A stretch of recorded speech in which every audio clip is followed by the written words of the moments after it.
ਚੱਲ ਚੱਲ ਪੁੱਤ ਮਾਰ ਡਾਰੀ ਪਰ ਡਾਰੀਆਂ ਮਾਰਨਾ ਤੈਨੂੰ ਸਿਖਾ ਦਾਂਗੇ। ਚੱਲ ਕਰਿਓ ਵੇਟ, ਇਹ ਡਾਰੀ ਮਾਰੂਗਾ। ਚੱਲ ਚੱਲ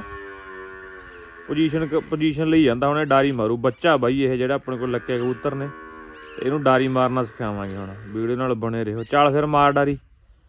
ਚੱਲ ਪੁੱਤ ਉਧਰੋਂ ਕੱਟਾ ਰਿੰਗੀ ਜਾਂਦਾ ਐ ਮਾਰਦਾ ਨੌਂਦਰਾਂ। ਚੱਲ ਫਿਰ ਹੌਲੀ ਹੌਲੀ ਡਾਰੀ ਮਾਰਨੀ ਸਿੱਖੋ, ਦੇਖੀ ਚੱਲਿਓ। ਇਹ ਇੱਥੇ ਕਿਉਂ ਓਏ ਆ ਬਹਿ ਗਿਆ ਆ ਕੇ, ਐ ਮਾਰਦਾ ਡਾਰੀ। ਹੁਣ ਉੱਪਰ ਵੀ ਜਾਊਗਾ ਇਹ, ਚੜ ਜੂਗਾ ਇੱਥੇ ਇੱਥੇ।